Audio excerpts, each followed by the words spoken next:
and then we open it for dialogue. So if you just don't mind just holding the comments till Simon has finished his presentation. We welcome the comments. If 2,500 years ago, I mean, the notion of intuition entered our thought through Plato, the Greek, who wrote the Republic, and he wrote a long book about the nature of intuition and the theory of forms.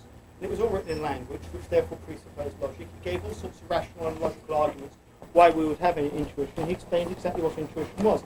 Now, if you want to talk about something you don't know what you're talking about, well, you can't talk about it.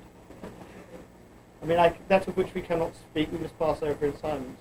So as far as most people are concerned, we're made, at least logically, actually, whether most people believe it or not, we're made up of, i.e., our hereditary environment, and if you our soul.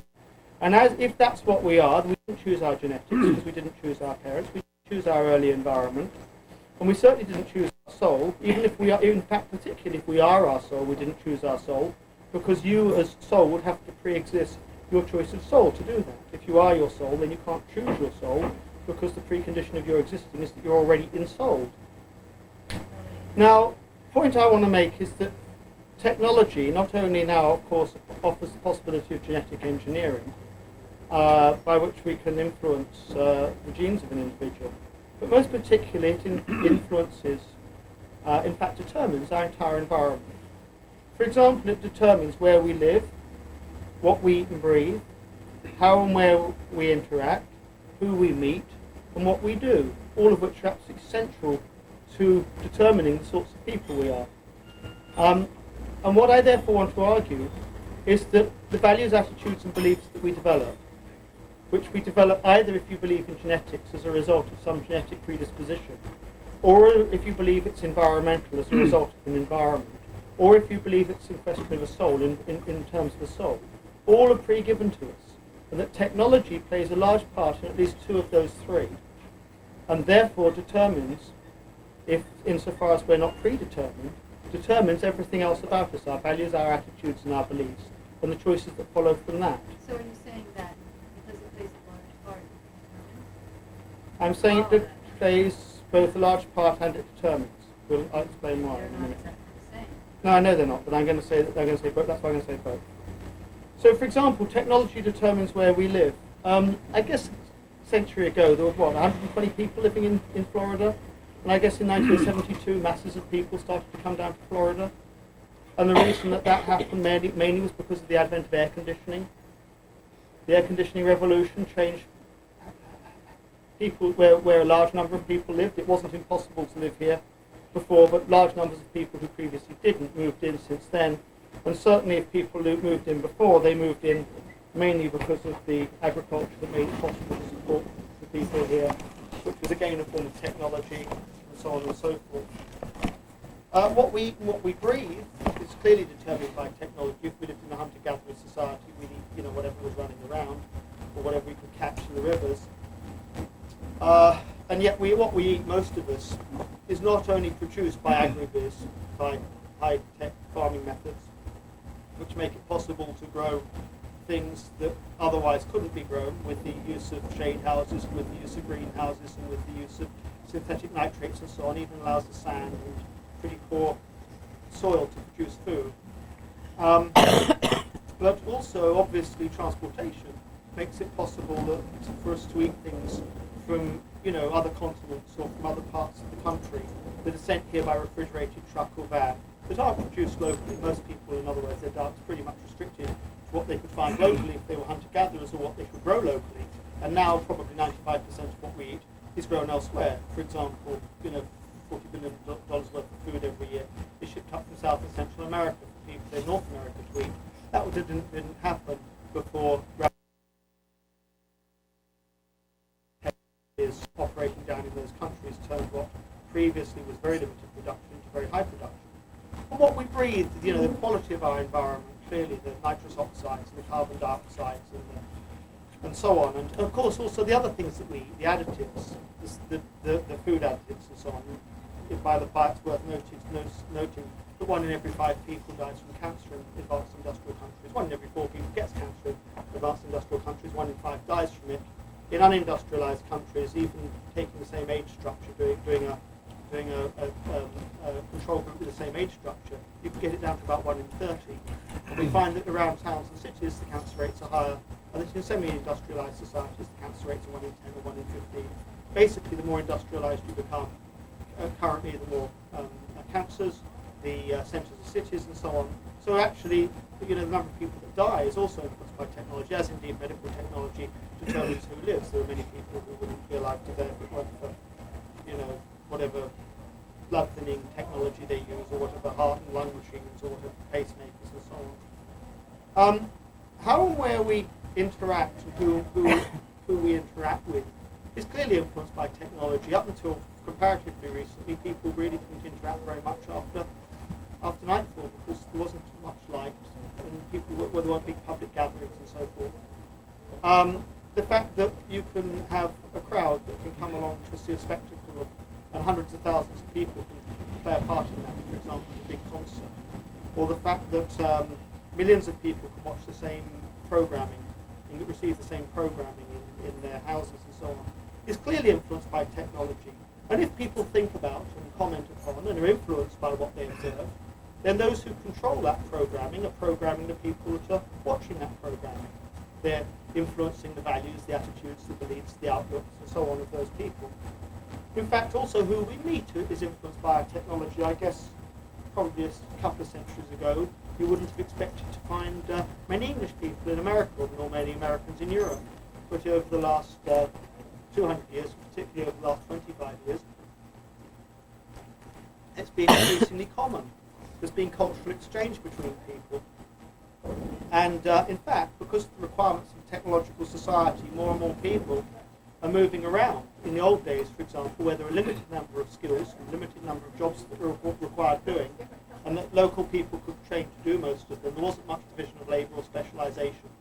It used to take maybe 50 or 100 people to support your life. In fact, you knew what they were, because if you look at the old English surnames, you've got all the operations that people used to perform. There was baker, there was farmer, there was miller, there was butcher, there was carpenter, there was millwright, there was wheelwright, there was cartwright, there was weaver, there was dyer, and so on. I mean, you get the idea that all of those surnames that we use were indicative of trades, and it was probably less than 100 of those were capable of sustaining, and most of the skills required were fairly simple and so on. But in a modern industrial society, it takes hundreds of thousands, millions of people to provide all the different skills. For example, you need petroleum engineers, you need design engineers, you need electronic engineers, you need headlight polishers, you need light bulb manufacturers, experts in tungsten filament, and so on and so on and so on, just to get you the bread delivered to your local grocery store at the right. Nuclear engineers to produce the power to bake the bread.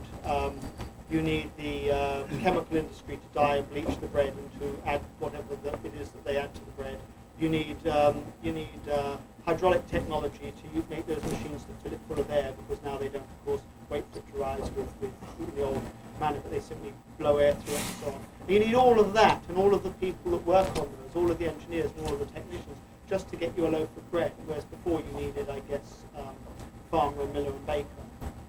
And so what that means is that you've got very, very specialised skills, and that people often have to move about in order to perform those skills. And as a result of that, you get social and cultural dislocation. So let's say, for example, we take a traditional society, which is predominantly of agricultural technology. The south of the United States is a prime example of that, because by and large the south of the United States was a lot slower in adopting to industrial technology than the north, for a number of historical and social and cultural and economic reasons. So that agriculture was far more prevalent in the south, and in fact, apart from South Florida, which isn't really nearly as much typical of the south as is North Florida, but Georgia and Alabama and Mississippi and Louisiana, everybody's somebody's cousin, and there's a reason for that. The reason for that is that you lived in an agricultural society, and people in agricultural societies tend not to move around for jobs. In fact, they tend to stay on the land and wait for the patriarch, because land is usually passed down through the male line, to die. And when the patriarch dies, then the children inherit the land. When they die, their children inherit the land. So all the children are waiting around, they're all having children, and all their cousins and their aunts and their nephews and their uncles and so on are around. So that influences the whole of the social fabric, because people know each other, they're tied by blood ties and blood relations. It makes it an extremely conservative culture, extremely conservative society where there aren't many people coming in from outside. It's traditionally agricultural and so on. And there's not much movement. And the family becomes an extremely large affair. This family, for example, is aunts and uncles and cousins and nephews and grandparents and great-grandparents and so on. You don't have any child-minding problems. You don't need to employ professional child-minders. You don't need all sorts of things that are taken care of. Maybe don't even need a social security or welfare system because it's taken care of, as indeed it is still in many traditionally agricultural societies, through the family. And so instead of my paying taxes, if I'm doing well, and then having to pay a bureaucrat to administer that system, I simply give it directly to the member of my family who's not doing so well and so forth. So that clearly influences the whole notion of culture and relations and obligations and reciprocal obligations and so on, which we don't have the same sort of system. We have different systems of these things in the modern society. But most importantly, of course, modern industrial technology, where what happens is that people then stop doing that and they move around to where, for example, they reach their wage ceiling. So that people leave home and they move to the north or they move east or they move west where they can get higher wages. And they usually go because you can't bring the aunts and the uncles and the cousins with you, and indeed they've got their own things going on. What people historically used to do is that one of them would be the breadwinner, one of them would be looking after the kids, although that's changing again for technological reasons. And they would end up where they, in the housing estate or in the city, where usually the male, because it was still a male-dominated culture and society, reached his wage ceiling. And they would have probably moved 5 or 6 or 7 times during a career, and they probably didn't know many of the people around them and so on, which of course produces a vast amount of social and cultural dislocation. Now if we then look so the family, this family structure, we go from having extended family to having a nuclear family. The sort of job. Why? Because people just stopped doing that? Is that what you said? No, because of the technology. Because technology required people to gain skills that they could only, if I'm a nuclear engineer. Industrial revolution. Well, because of technology, if I'm a nuclear engineer, I can't be a nuclear engineer in a society in which there aren't any The migration of people from the rural area to the cities was, dependent on the development of technology, like you say. Yeah, but not just from cities, but internationally. If, for example, you're a nuclear physicist, you may or may not even work in the nation, because the sort of nuclear physics you're engaged in. You may, for example, be somebody who comes from, as many of the students that I've come in contact with when I used to teach at Manchester University, which had a big nuclear engineering department. You might have come from somewhere like West Pakistan, which didn't have a nuclear program. They come from West Pakistan to the University of Manchester, they do their first degree in physics, they do their second degree and third degree, their masters and their PhDs in nuclear engineering. They're not going to go back to Pakistan and work in the nuclear program because there isn't a big nuclear program there. They probably come over to the States and work at Los Alamos or at Rocky Flats in Colorado or up in Washington State. And so there's a vast amount of mobility there, and the whole structure of the family therefore breaks, it changes. Also, of course, the notion of education, because what education becomes under such circumstances is job training. People in the 18th and 19th century, half of 1% of the population maybe went to universities, and they used to get what was called education. And what you used to learn was things like Greek and Latin, and then you'd learn some philosophy, and you'd learn some literature, and you'd learn about theatre, and maybe when new sciences, psychology and sociology came along, if you were in a German university, you'd learn some of those, some of the new sciences as well as some of the old sciences. So along with physics and chemistry, you'd learn the social sciences. But nowadays, if you look in a modern university, if you look in the telephone directory, you'll see there's departments of high definition television, there's departments of mechanical and biomedical engineering, there's departments of business and departments of management, and departments of electrical engineering, and departments of metallurgy and electronics and so on and so forth. So more and more of what's called education is in fact job training. And that clearly influences people enormously who and what they are and their values and their beliefs and their outlooks. So for example, if I start at age 5 or 6 and I'm being trained in education, and by the function of the general stuff I learn, like I learn mathematics and I learn reading and writing, and that's used primarily because I haven't yet decided, and they haven't yet decided what I'm most capable of. But if I show any particular proficiencies in anything, then all the other stuff tends to be left by the side. So by the time you're 14 or by the time you're 18, people are usually specialising either in sciences or in arts and humanities. And if then, even within those, they're subspecialising.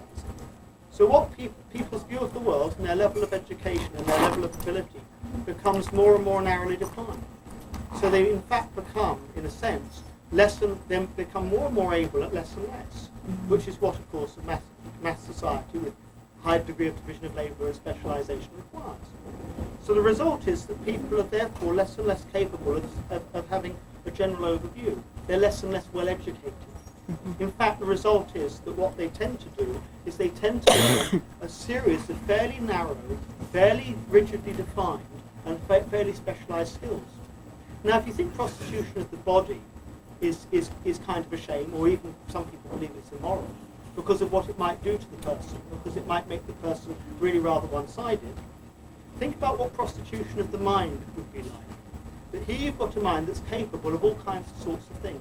But from the time you're 4 or 5 or 6, the sorts of things that you're encouraged to learn, and the ways in which you're encouraged to look at things, are specifically, if you come from a particular socio-economic group, are specifically those things that will enable you to make a living. And just as over-specialisation in a particular job can lead to industrial illnesses and sicknesses because people's bodies literally get bent out of shape, or because their bodies are expected to carry loads in certain parts of their bodies. Let's say, for example, they're working on the docks, and the shoulder injuries are very common in the docks, and back injuries are very common in the docks, because the human body wasn't made to carry those loads. Their bodies get bent out, and they become very muscular in one arm and not muscular in the other. So people have, metaphorically speaking, a similar one-sided development, and yet on the other hand, rather underdeveloped in other areas. So the result is that their view of the world and their beliefs and their attitudes and so on reflect that one-sidedness, rather than being, let us say, well-rounded individuals who are broadly educated and broadly interesting to themselves and interesting to other people. Many people who are highly specialised, let's say, for example, accountants or lawyers or doctors, and they're the lucky ones because they're the ones who are supposed to be, who do the more general jobs. But certainly people further down, mechanical engineers and technical engineers and people on production lines and so on. So I'm not simply talking about production line workers, but even people specialised in professions tend to be rather narrow in their specific interests and rather narrow in what they do. So they get extremely bored. They're not only extremely boring to themselves, but on a long-term basis, they're often, in terms of what potentially they could be, they're often extremely boring to those people around them. So the way that people that are extremely bored compensate is often, for example, by consumption. That if what I do and what I think isn't very interesting, then at least I can make myself interesting and I can distract myself by what I consume. So we get the society of the spectacle, where people who basically are really rather bored spend a lot of time, a lot of money, a lot of effort, either consuming things to make themselves feel good, consuming things to encourage others to think of them as important and significant people, so that although they may not be interesting to themselves, if they're driving the right car, or if they're seen in the right restaurant, or if they're wearing the right clothes, hey, they must be interesting people.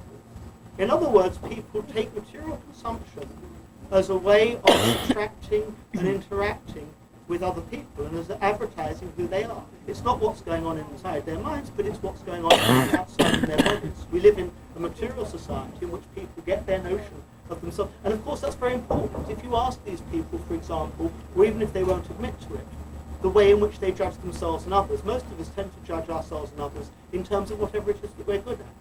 So if we're good hockey players, the rest of the world is scum because they can't play hockey.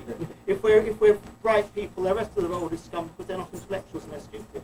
If we're wealthy, the rest of the world is scum because they're not really wealthy like us, and so on. So it's not only enough that I be successful, but all my friends have got to be failures too. And if you pick something sufficiently esoteric, of course you'll be more successful. Finishing school is a prime example. You take some not very bright little girls who really aren't very good at really anything very much, and what you do is you send them off to a finishing school where they learn things that frankly the rest of us are too busy getting on with our lives to learn about, like for example how to arrange certain flowers, or which fork to use, or who stands, or how you seat people in the correct order. If you've got a peer of the realm, a senior magistrate, a government official, and a law lord, and which comes first, and the proper manner of address. And then because there's something that nobody else cares about, they define the entire world in terms of manners. Those who have manners, of course, are people like us, and we're the in crowd, and those who don't.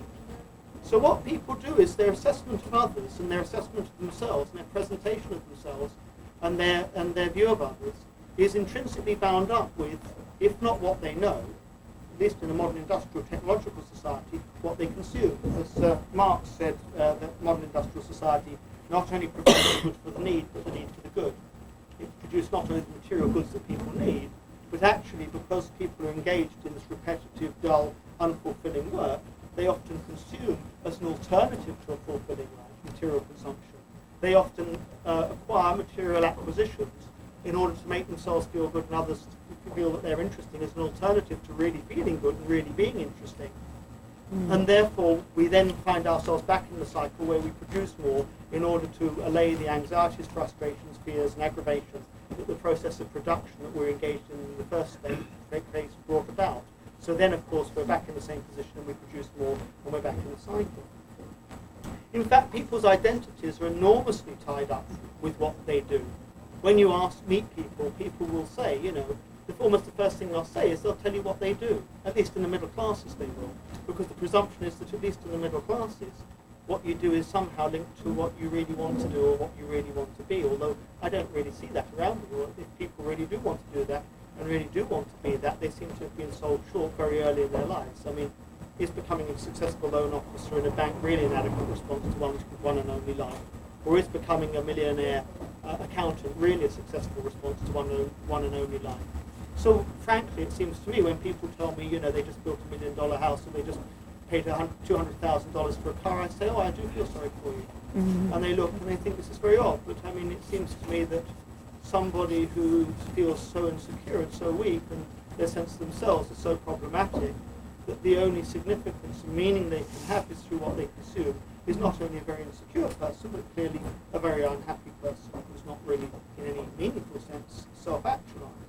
So our relations to ourselves, our sense of our own self-esteem and so on, is often mediated by the things that we can consume. The adverts say it, don't they? Go on, you deserve it. Mm-hmm.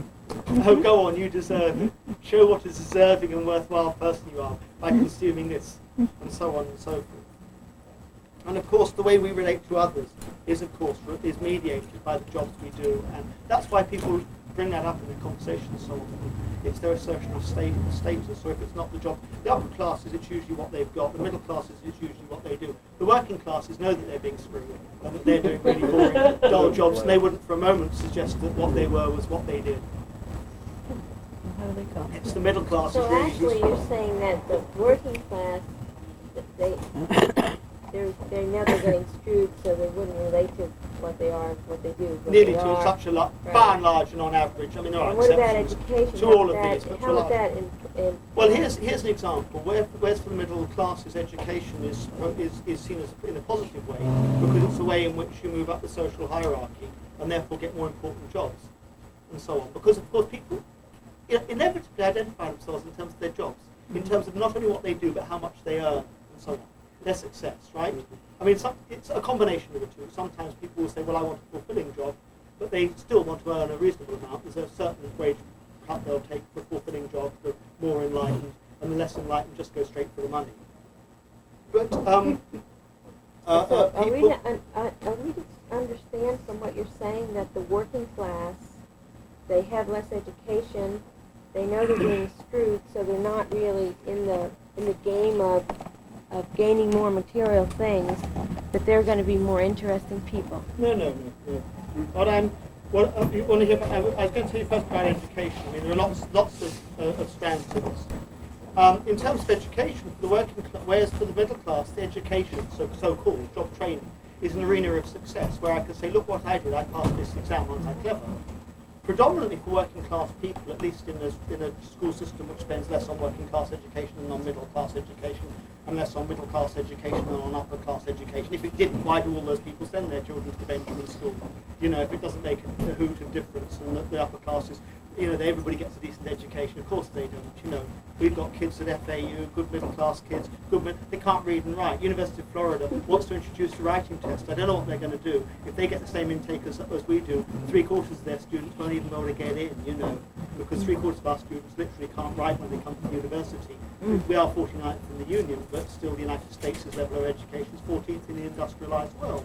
Now, kids from working class families, education is an arena of failure for a large number of them. Not all working class kids fail at university, at school, and not all our middle class kids pass. But it's very clear there are very high correlations between what class you come from and what you actually achieve in your average grades at school. I mean, the research is there, it's been done over and over again. It's been proved to be the case, otherwise parents wouldn't pay. So we know that education isn't having an impact. So education is seen very positively where by they the are middle in this classes, world. but it's actually seen, we don't understand if we come from the middle classes, why the working classes don't see it like that. But education is where they fail. That's where they're told, no, you can't do that. You're not as good as that, as X at that, and that's where you can't get on. So they develop an antipathy to school. School is not a place in which they become successful and move up, but school is a place where they're weeded out and sifted out, and they're told that they're not going to get any further and so forth, and where they feel low self-esteem and failure, and all the things that go with that. So then what happens is that, of course, that's all tied up with education and the possibilities that are open to us and our sense of identity and the way in which we relate to others and so forth. I mean, all of that influences what we become. Also, we think, oh well, you know, that may be the case. Then, all right. So my family is structure of my family is influenced by technology. The kind of jobs that are open to me. I mean, I couldn't have become a rocket scientist in the 13th century. I couldn't have become a brain surgeon in the 18th century. I could probably not become a tracker or a hunter-gatherer now, and so on. The sorts of jobs that are open to us are influenced by our technology. The kinds of education we receive, most of what's taught in a modern university, not only wasn't known, but would have been totally irrelevant 100 years ago or 50 years ago. For example, all the computer stuff, all the high-definition television stuff, and so on. Most of what passes for education, in other words, would have been completely different and completely irrelevant. The sense of identity would have been very differently constructed. It would have been linked not only to what we did, but to our families. For example, it was the case that people's family names, at least in the old world, meant a lot. If you had a particular surname, it said something about you, and if you had another surname, it may have said something else about you. Now, in America, we widely believe that that's no longer the case. That's why, for example, in America, people are known predominantly by their Christian names, not by their surname. Surnames play very little part, except for there are cases of reversion to the old tribal loyalties. When the Kennedy kid recently was charged with rape, people decided in advance, and many people decided, never having heard the evidence, that he was obviously innocent or obviously guilty, depending upon whether they thought those Kennedys were really a rather good lot, or those Kennedys were a bunch of drunken womanizers and what's worse, Democrats. And if they thought the former, then he was obviously all right, and if they thought the latter, he wasn't. That's unusual. That's unusual, but it wasn't unusual in a society which was more conservative, where people were identified in terms of their families. In other words, in different technological times, that was the way in which people used to be identified and so on. And we hear terms that we even get the term crafty, because of course the agricultural landowners didn't like the crafty classes, because the craft classes were precisely those that precipitated the Industrial Revolution, and through that took power from the agricultural landowners and so on. They got out from under the yoke of feudalism and weren't therefore to be trusted. Well, we might say, well, that's all very well, but certainly we don't we really, all of us, really have opportunities to be successful in this culture no matter what. I mean, even the working classes can get a job and make money and so on. Well, already, of course, you're buying into the notion of success. You're buying into the idea that what constitutes success is to be in a position within a certain system of production and to occupy a particular position within that where you can accumulate money and wealth or the access to goods and services. And that is a very peculiar definition of success. I mean, the idea that what I consume, the idea that the car I drive, the idea that the house I live in, the idea that the clothes I wear are not merely a symbol of success, but actually constitute success itself. Mm. Seems to me to be a very odd and strange idea. It only perhaps doesn't seem to most of us to be an odd and strange idea because we've been so inculcated into it. We've been so inculcated into judging people by what they do, by what they have, by the car they drive and so on, because we live in a society where there is no depth interaction or cultural interaction, but where we simply see surfaces. We meet millions of people, or hundreds of thousands of people, or thousands of people, or hundreds of people, where we used to only meet 10 or 15 or 20 or 100 or 200. We travel thousands of miles, most of us, on a regular basis, whereas in a traditional society, many people have never moved more than 20 miles from their village. 20 miles is about the average. Half the population in the third world have not moved ever in their life, been more than 20 miles from their village. And half the population in the third world have probably not ever met more than a few hundred people. And now if we look at, for example, the notion of our culture and our cultural interaction, you come to Florida and the first thing you notice is that with the exception of a couple of towns here, maybe part of downtown Hollywood, maybe Los Olas Boulevard, maybe a little bit of Miami, most of Florida is this grid or network where people live in one place, where they work in another place, where they have recreation in another place. All of that, of course, is also a product of technology. In the 1930s and 1940s, where not everybody had cars, but a few people did, you built town centres, and people would come in and they would shop. Those that had cars would come in by car, probably bringing other people in as well. Others would walk in, they'd come in by public transportation and so on. It was set up along the railroads and so forth. And so most of these towns are around because the railroad was where the main goods were delivered that were then sold in the stores. So they were delivered by the railroad down onto the main street. The main street stores would stop them, and people would come in and they'd socialise. And as you would walk downtown, just as when I go back to England, to Hebden Bridge, I go into the village, you would meet people, and I go to the grocer, or I'll go to the butcher, or I'll go to the baker, and I'll sit and meet 4 or 5 people I know, and we'll have a conversation and so on, and there'll be a rich socio-cultural interaction. Now come the fact that everybody has an automobile, and suddenly you haven't got enough parking space for all the numbers of people that are going to be coming to shop. Moreover, instead of catering for people just in the immediate vicinity, you can cater for 1,000 or 10,000 or 50,000. And therefore what you get is very, very specialised stores which cater for large numbers of people. So you need vast amounts of parking. So what do? You build malls. And when you build malls, downtowns are dirty because the town down here can't have enough parking for enough people to come. If all of these shops were carrying specialty items, for enough people to come down here and shop. So then what happens is as they begin to move out, typically all sorts of other kinds of businesses like photocopying centres and coffee bars and restaurants and so on take over what was retail space. If there's enough capital to generate that, which is what's now happening downtown here, that happens. If there's not enough capital, you just get a ghost town. What you often get in a university town is that the major merchants moved out and the university students with their coffee bars and their bookstores and their countercultural places and so on move in. But we don't have university around here, so it has to wait for capital regeneration. So that now what you've got is a whole bunch of people out there in Stepford land, reminds me of Stepford Point, where everybody's where they're in a community of the 125,000 or the 175. I mean, drive down Jog Road sometime, Westchester, everywhere you go, it's a Stepford wide thing, and everybody's wherever it is that they're at with their 2.3 children, their split level bungalow, their split level mines, and the whole the whole thing, and they're all happy. Of course, they're all happy. Because first of all, they don't know any. I mean, they don't know, but they don't know that they don't know. That's their tragedy. Well, if they're not, they take Prozac, and then they're all happy. Because technology actually solves the problems that it creates. It doesn't really create problems. It just creates endless problems that it then solves. And it says, look at our success. But most of the problems, it's like pollution. It cleans up pollution. But who created pollution? It's like overcrowding. It solves problems of overcrowding. But who creates overcrowding? Like it gets you to your work. But why is it that you live 10 miles away from where you work? Like it cures you of cancer, but where did you get the cancer from?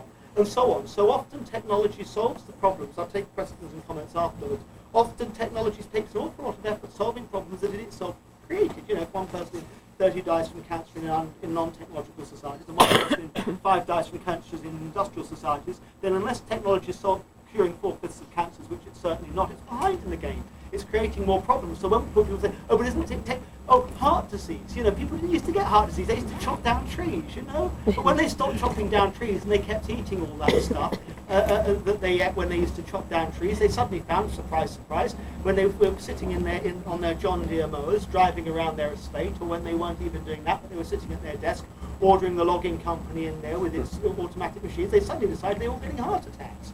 So all of that stuff is, clearly, and cigarette smoking as a result of stress and alcoholism and so on. All of that, a lot of those illnesses are actually caused, and the problems that we solve, like the transportation problem we live 10 miles or 20 miles away from where we were, are actually solved by the technology, but it's technology that produces it. So it influences the whole of your culture. What about your values, though? Surely your basic values remain unaffected by technology. Don't you believe it? In my parents' generation, sex outside of marriage, no matter whether you're religious or not, was definitely taboo. There was a good reason for that. because in my parents' generation, sex outside of marriage could produce children that were not necessarily wanted. Marriage or a stable relationship. Society usually equates the two, although God knows why, given that 2/3 of marriages end in divorce, and that stable relationships may exist quite well outside of marriage. But anyhow, let's be simple-minded and equate stable relationships with marriage.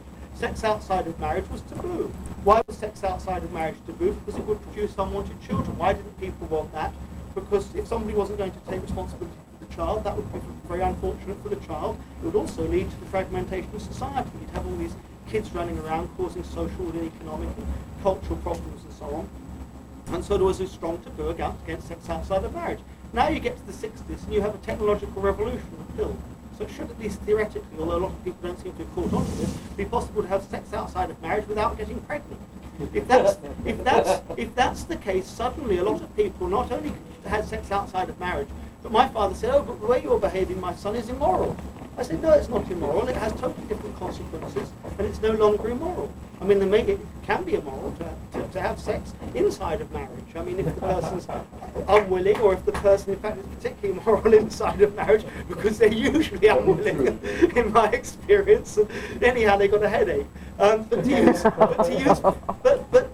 So our notion of what counts as moral, in other words, some of our deep-seated values, are linked to our technology. Our notion that growth is a good thing is currently being challenged by environmental pressures and so on. It was always regarded, growth was regarded as good.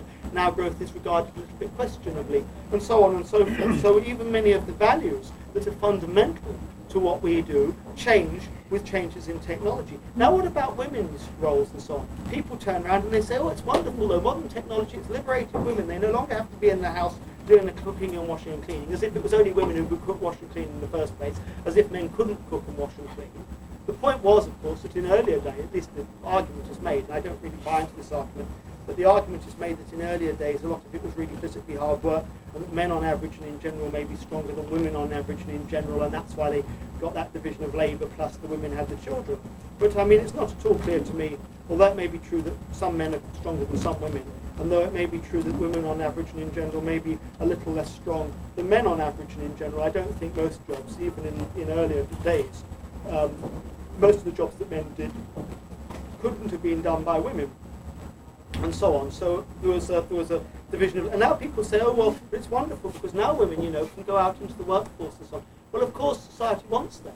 If you have a technology that requires a large number of skilled workers, and if people by and large don't have very many skills, if, we're 14th in the industrialised world. I mean, there aren't hardly 13 other industrialised countries. We're pretty much at the bottom of the heap here in terms of the average education. And yet women entering the workforce is higher here than it is in a lot of other countries. And there's no surprise. Because in countries where there's a high level of education, they can get enough men, because men control the thing, right? They can get enough men to do most of the jobs. But in a society like America, where the levels of skills and level of education is really rather low, I mean, you bring in English people, and if it's engineering and technology, you bring in Asians, people from, the universities are full of people from Asia and from India and so on, who are technically and mathematically and so on, far. Most departments, let's say in the leading MIT, Stanford, I mean, if you've been there lately, or Berkeley or something, it's full of foreign nationals because Americans can't, the educational system's so poor that you're producing one or two people, but no really competent. Even your rocket program was German scientists and German nuclear physicists and people from Copenhagen and stuff. And so falling behind as you are, desperately, you even allow women into the workforce now. Now women turn around and say, "Oh, that means we've been liberated." What it really means, if what I'm saying is right, is it means that women are now subject to the same kind of repression and are subject to the same kind of regimentation that men have been.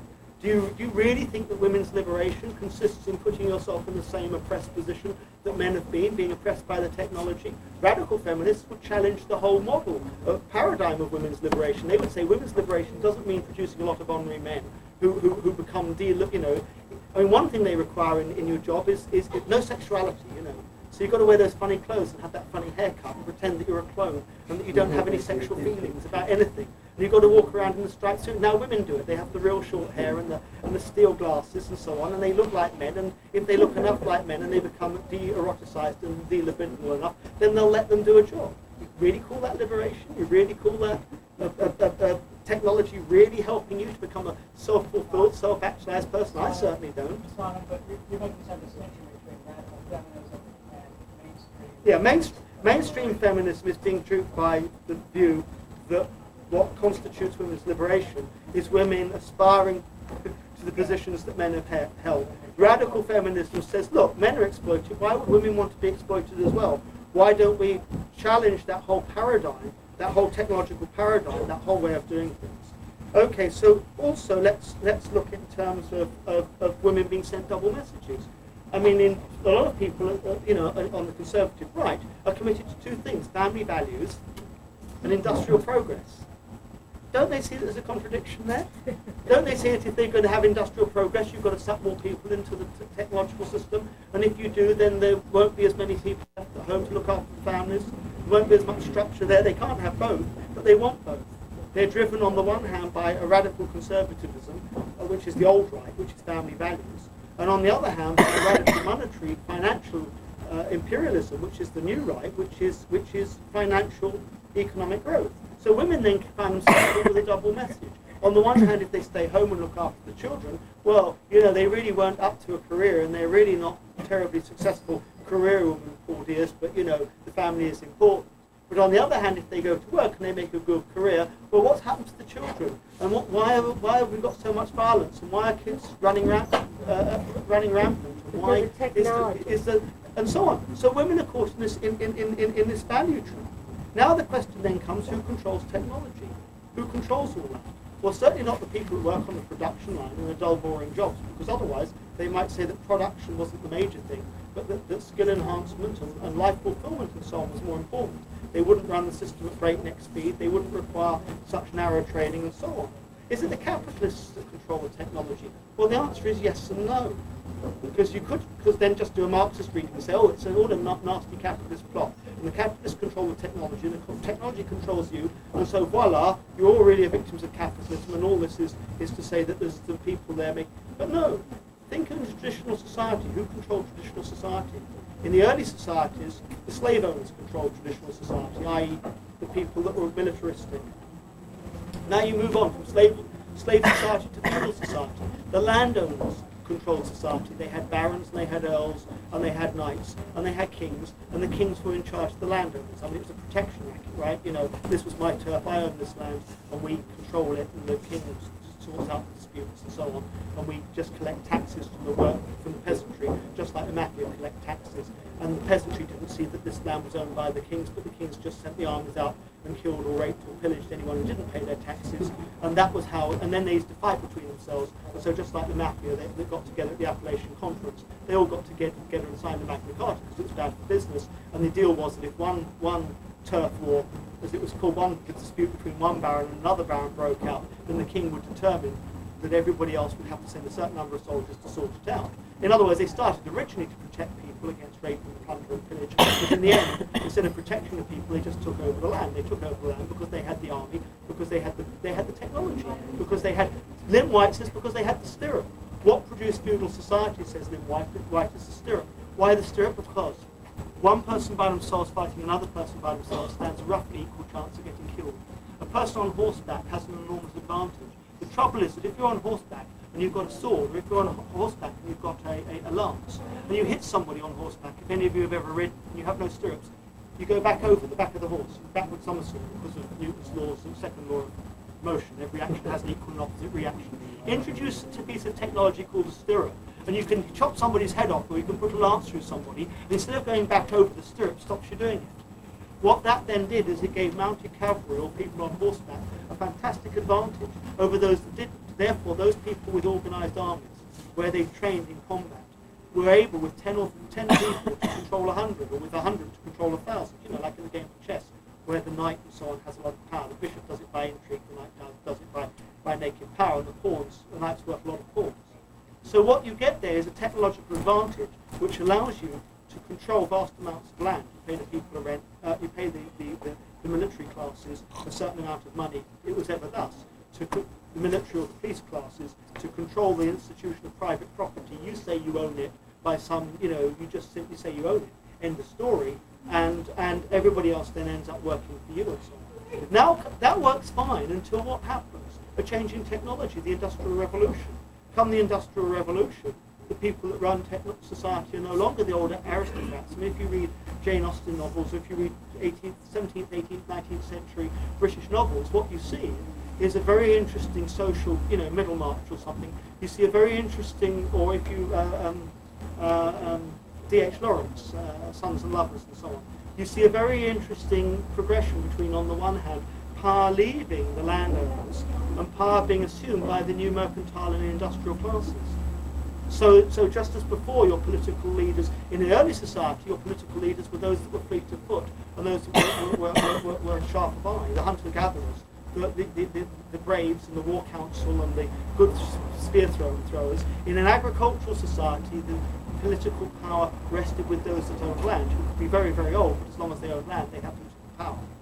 And in a modern industrial society, political power rests with the industrial classes, with the economic and industrial classes. So when a Reagan or when a Bush gets voted in, they get voted in because they have a lot of industrial money behind them, because of the PACs and so on, the contribution of industry to electioning and so on. Even when a Clinton gets voted in, Clinton isn't without supporters in the industrial system. And in fact, if Clinton wants to try then to control the industrial system to the advantage of everybody in general, rather than those who control the industrial system in particular, of course he can't, as you can clearly see from his defeats on the reform of the Medicaid system. He had the medical industry and he had the insurance industry against him, so that even a so-called political leader who supposedly controls technology, if he tries to take on those forces that are made powerful by technology, i.e. the industrial lobby or the financial institutions that are made powerful through our technology, he will take them on, but he won't win. So that although that you appear therefore to get a political, first of all, it's clear that you get a political leadership which even in the first instance is linked to the technology. You no longer have the Council of Braves running the thing. You no longer have the landowners running the thing, because you've moved from hunter-gatherer society to landowning society to industrial society. Now you have representatives of the industrial classes and managers running the thing. But even they themselves, if they want to go against, if they want to bite the hand that feeds them, they lose the battle. So although it appears that those who control technology, those who control society, those who control technology, don't forget that it's technology itself that throws out that group or that class that has power. And those who have the technology have the power. So, for example, those who have nuclear weapons have the power, or those, for example, who control the industrial process control the power, because they control your education, they control what you learn. I mean, the university, we're constantly being told that we've got to keep in step with modern society, that we need to train more people to fulfill the jobs that modern society has to offer. Nobody ever debates whether these kids really want to become loan finance officers or high-definition television experts, or one assumes that if you can inveigle them into it by giving them more grants and more money, if you can tell them that it's wonderful, that they'll just accept it and do it, and they do. And then they get to 45 and they wake up, and they're all going around to my friend for psychotherapy, because their lives are screwed up, because their sense of self-image is completely destroyed, because yes, they found they could do that trick. Yes, when you're 20 and everybody else is out making a living, it's very impressive. Somebody who's out making a living and making a good living is very impressive. When you're 45 and you see people around you and you see what they have to go through and you know what you have to go through to make that kind of living, it becomes, at least to those of us who've still got some imagination left and some critical faculties left, it becomes less and less impressive. In fact, it becomes rather desperate. And so you can sell, it's rather like in the Marines, they won't take them when they're a little bit older because they're more questionable, but when they're young, or in the Jesuits, give me the child and I'll give you the man. I mean, they can control the whole thing. So if you take these kids young enough, and if you've inculcated them with the values, yes, they all choose to go do science and engineering, or yes, they all choose to do market management, or yes, they all choose to do business, economics, or computing. But then you see them the other end, and what do you get? You get the same kind of bored people looking for the same kind of entertainment, amusing themselves to death, distraction from distraction, by, technology provides that as well. It doesn't produce ideas, primitive technology, the printing press, produced copy with ideas and first-person accounts and psychological, you read the book. Then you go and see the film, and the film is never as satisfying as the book. I don't know if anybody ever still reads the book. I mean, I went and saw Jane Eyre the other day of the film. I mean, it was all right, but I mean, compared with Jane Eyre, the novel, it was absolutely appalling. I went and saw Pride and Prejudice, the film. It was all right, but compared with the novel, it was appalling. I saw a thing on Middlemarch on TV. It was all right, but compared with the novel, it was appalling. Why? Because it was a surface presentation. Because it was the most superficial. It was what most people in our society are capable of getting. The idea that in the 18th century or 19th century, there were vast numbers of people who could understand what Jane Austen or Charlotte Bronte were writing about. And in the 20th century, there seem to be very, very few who can really understand the subtleties. The idea that when Jane Austen says to the guy, she says something about, oh, well, I always find the shadows as interesting as the light. And then she has to heavy-handedly in the movie unpack this metaphor so that you know that she's referring to the shadows and the light in his psyche and their relationship.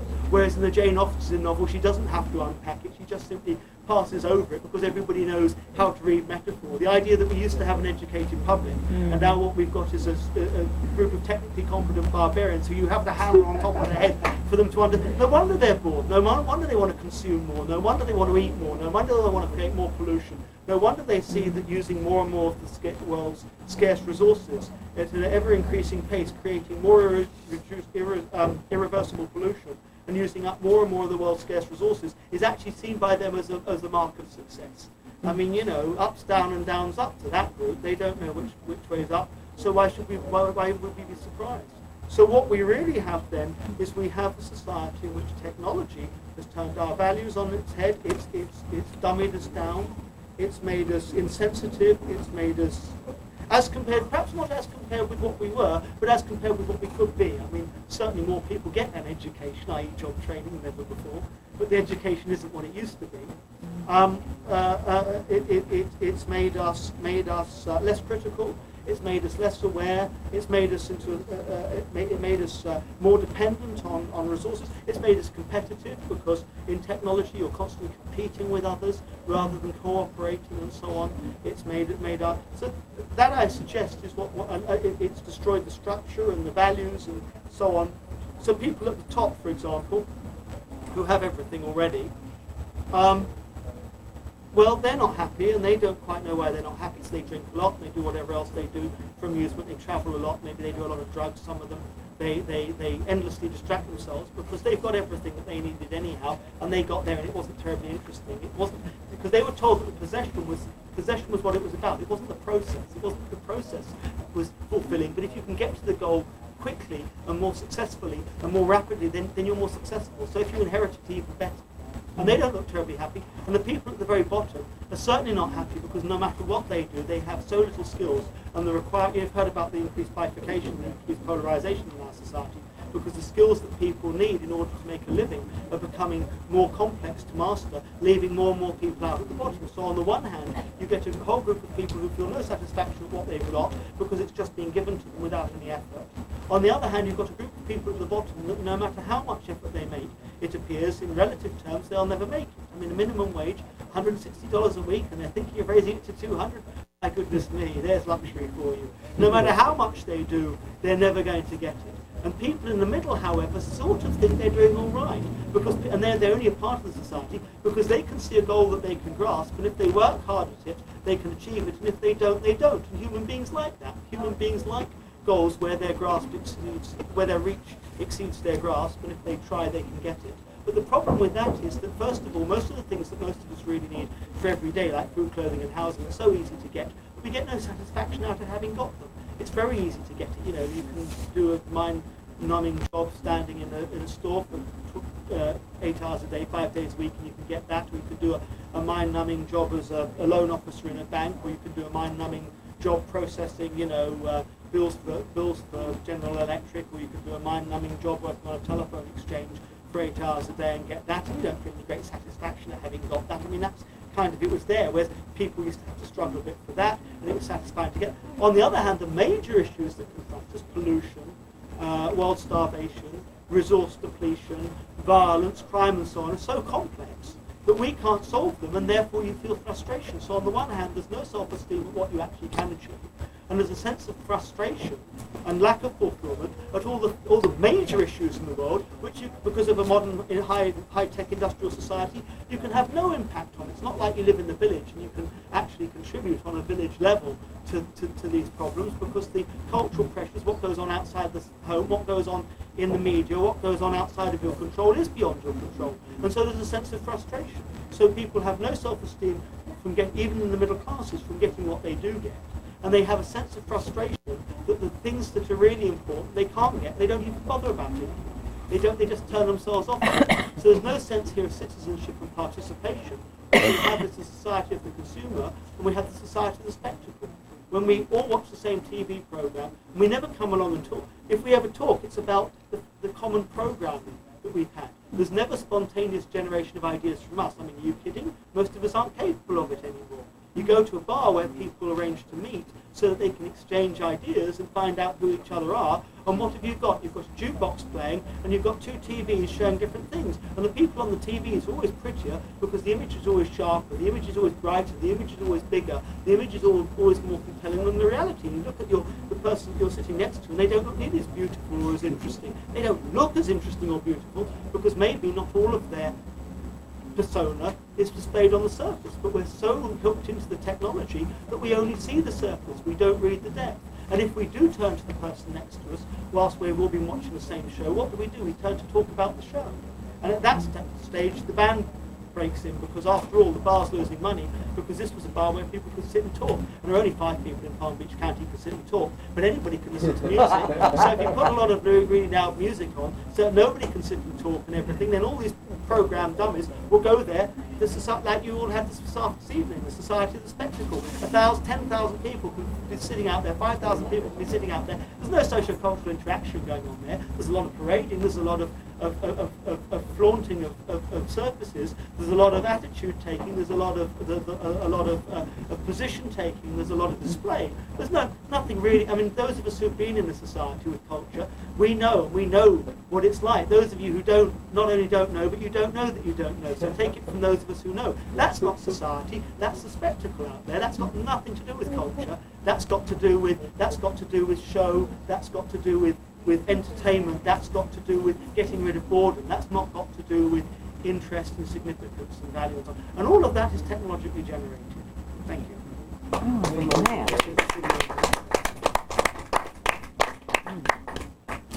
So what's the solution? I was just going to ask, is there a basis in all of this for being able to project the possibility of any kind of revolution? I mean, if the lower classes get bored enough and they realize they can't get to this and wonder whether or not it's really worth getting to? No, because the techniques of control now, I mean, it was possible in the 60s. Marcuse wrote in the 60s in One Dimensional Man, he said the time is fast approaching where we're reaching what he referred to as one-dimensional closure, the total society in which technology controlled everything.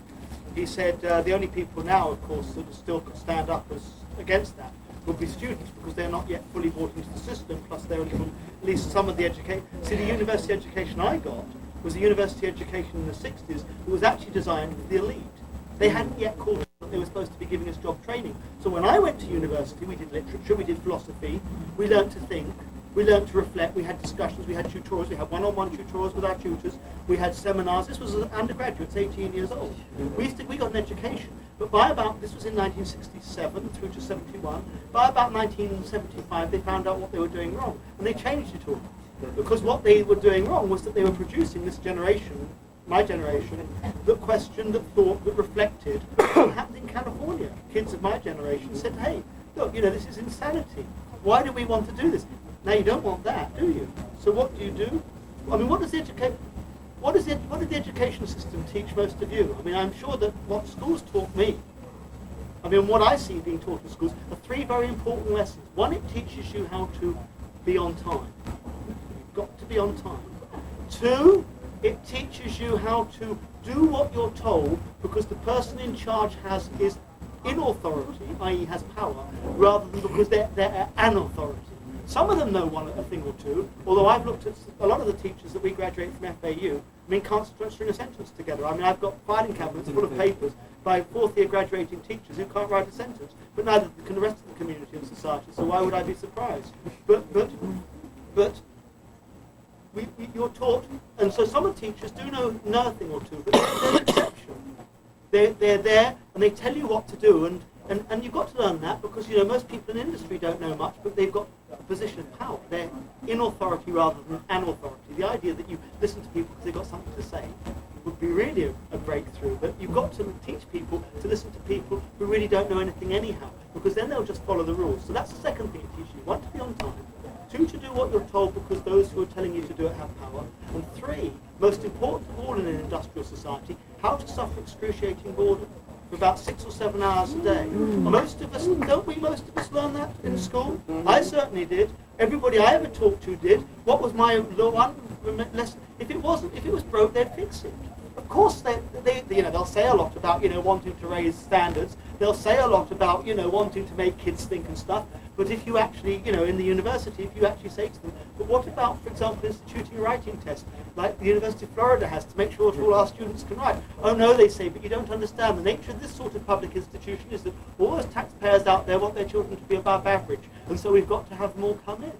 And they'll talk a lot of rhetoric about increasing standards, but you start failing students and they'll start saying to you things like, Professor Glynn, do you think your standards are a little high, or do you think your expectations are really unreasonable? I see here you came from the University of Manchester and the University of Georgia. Now you've got to understand we're not that sort of institution. So they'll talk an awful lot about standards. But if you actually try to institute standards, and if you actually try to teach, students don't want to learn because they want an easy A.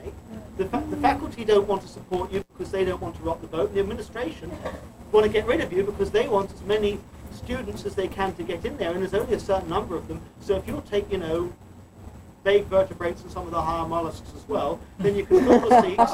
Whereas if you actually require that they can think and so on, that would cut out our intake by about 75%. And then there would be not jobs and people would be laid off. And so you've got to keep the system going, haven't you? So that's what people learn in school, and that's what education teaches people. And so now people haven't learned reflective skills, they haven't learned the analytic skills, they can't put an argument together, they can't think clearly, they can't communicate clearly, and so on. And if they're unhappy, well, what you do is you control them. You control them by, first of all, selling them things and telling them that the secret of success and happiness is to drive this car, wear those stockings, have that perfume, use that eyeliner, don't have split ends, work out at that gym and so on, and then you too will be happy like the girl on the TV or the man on the TV, right? And those that still don't buy it, you simply give them drugs. If you don't, or you give them psychosurgery, you perform lobotomies, you perform trepanning, you give them Librium and Largactil, and now best of all Prozac, and they're all happy here, And so there's no, and then the people at the top, well, you reward them by lots of sticks and carrots and so on. So there's no criticality level. It's impossible to challenge. The way to stop this whole cycle is from childhood, that all-important family unit in the beginning, the little baby that's just born, that's where the education starts, where the child learns to love to learn, where learning is exciting. Anything, learning, putting spoons away or whatever, it's how you look at the thing, so that when you go to school, penmanship, even though it might be rote, it's exciting. It's learning how to use a pencil. And there's self-discipline in that, and that's something you have to learn, that there's, to be able to look past the immediate thing of learning the times table. You have to learn it, otherwise you can't have fun figuring out something later on that is going to reward you mentally. Well, if that's true, first of all, you've got to make sure that the school continues on. And I think the danger is that although the kids are maybe taught in their homes to respond like that, and be